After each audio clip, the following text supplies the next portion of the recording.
नमस्कार। पिछले कुछ टाइम से इंडिया और चाइना के सोल्जर्स के बीच एलएसी लद्दाख में क्लैश हो रहा था और 15 जून को हमारे 20 सोल्जर्स एलएसी पर शहीद हो गए। इस इंसिडेंट के बाद लोगों में बहुत गुस्सा है और बायकॉट चाइना इंडिया में ट्रेंड कर रहा है। बायकॉट चाइना इंडिया में ट्विटर, फेसबुक और इंस्टाग्राम पर ट्रेंड कर रहा है।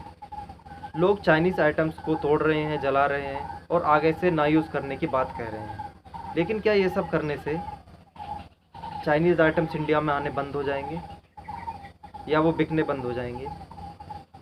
क्या ये इतना आसान है? सबसे पहले तो मैं आपको ये बताऊंगा कि चाइना ने इतना स्केल अप कैसे किया अपने मार्केट को। ईयर 1980 में चाइना का ग्लोबल आउटपुट बाय वैल्यू 3% था। मतलब पूरी वर्ल्ड में चाइना 3% मैन्युफैक्चर कर रहा था। लेकिन ईयर 2020 तक ये वैल्यू 28% हो गई। पूरे वर्ल्ड की जीडीपी में 18.69% अकेले चाइना का है। आज वर्ल्ड के 70% एसी चाइना बना रहा है, 80% मोबाइल चाइना में बन रहे हैं, पूरे वर्ल्ड के 60% शूज़ चाइना में बन रहे हैं, पूरे वर्ल्ड का 60% सीमेंट चाइना में बन रहा है, 45% शिप मैन्युफैक्चर चाइना में हो रही है, 50% स्टील चाइना प्रोड्यूस करता है। तो आप ये डेटा देख सकते हैं कितना हाई है। चाइना ने पूरा मार्केट कैप्चर कर रखा है वर्ल्ड का। आज 50% सेब वर्ल्ड के चाइना से आ रहे हैं और सेकंड नंबर पर है यूएसए, जो केवल 6% है। तो आप नंबर 1 और नंबर 2 का डिफरेंस देख सकते हैं। 2019 में $27 ट्रिलियन के साथ वर्ल्ड की सबसे बड़ी इकोनॉमी है। यूएस के बाद पूरी दुनिया में सबसे पावरफुल चाइना है। $2.2 ट्रिलियन की एक्सपोर्ट के साथ चाइना दुनिया का सबसे बड़ा एक्सपोर्टर है।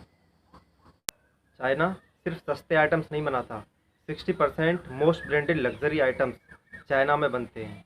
1978 तक चाइना अफ्रीका और एशिया के पिछड़े देशों में गिना जाता था। तब से लेके अब तक पर ईयर चाइना 10% जीडीपी में ग्रोथ कर रहा है और इससे 49 टाइम्स इनकी पर कैपिटा जीडीपी इंक्रीज हो गई।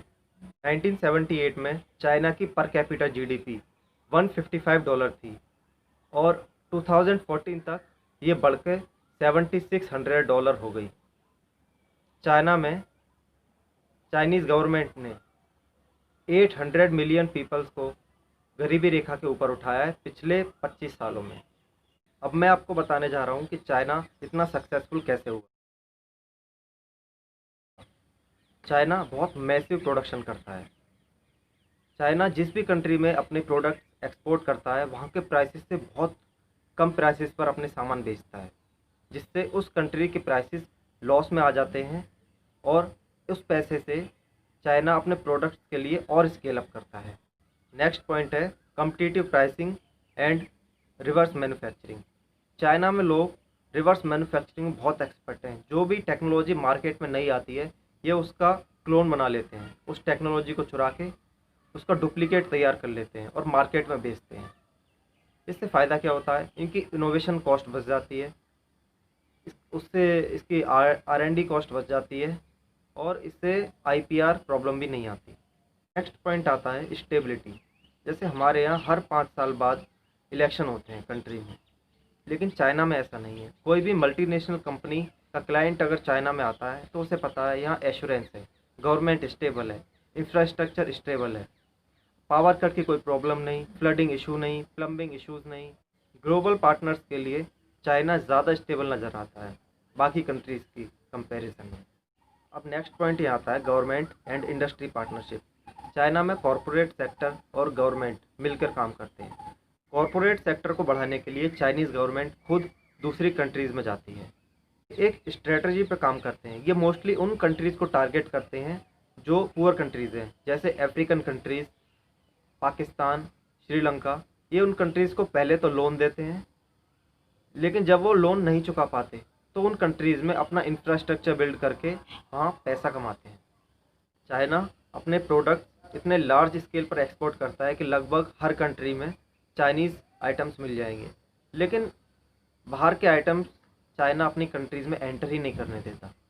2001 में चाइना ने वर्ल्ड ट्रेड ऑर्गेनाइजेशन को ज्वाइन किया, जिसमें चाइना ने प्रॉमिस किया कि वो अपनी कंट्रीज़ की इकोनॉमी को और ओपन अप करेगा, जिससे चाइना और बाकी कंट्रीज़ के बीच ट्रेड आसानी से किया जा सके। लेकिन उसने ऐसा किया नहीं, उसने केवल वन साइडेड ट्रेड किया। चाइना ने गूगल, अमेज़ॉन, यूट्यूब और फेसबुक जैसे प्लेटफॉर्म्स के भी अपने यहाँ क्लोन तैयार कर लिए। चाइना का यूट्यूब है यूकू, चाइना का अमेज़ॉन है अलीबाबा, चाइना का गूगल है बाइडू और चाइना का फेसबुक है वाइबो।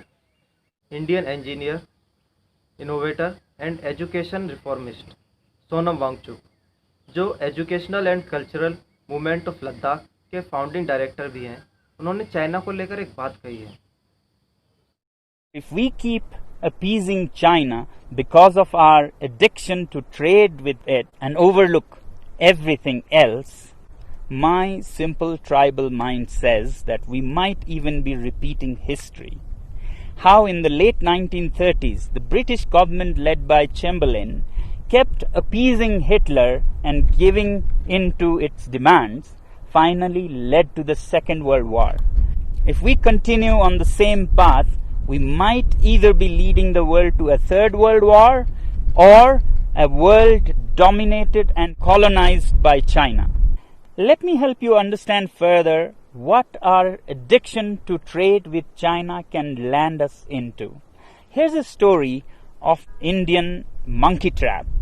Man puts a sweet bait into the pitcher and then ties this pitcher to a tree with a very small opening. And the monkey comes, puts his hand into the pitcher, grabs the sweet. As it closes its fist to grab this bait, the opening is so small that a closed fist cannot come out of its mouth. But the monkey does not understand that all it has to do is let go of its little booty to free itself from slavery. It struggles and struggles to get its hand out, but doesn't open its fist and let go of the bait. Continues for all night, and in the morning, the shrewd hunters come and catch it, all because of its attachment to its booty. I hope we are more evolved than monkeys and can let go of such baits. Well, this is all that the last citizen from the remotest part of the planet can say. The choice is yours.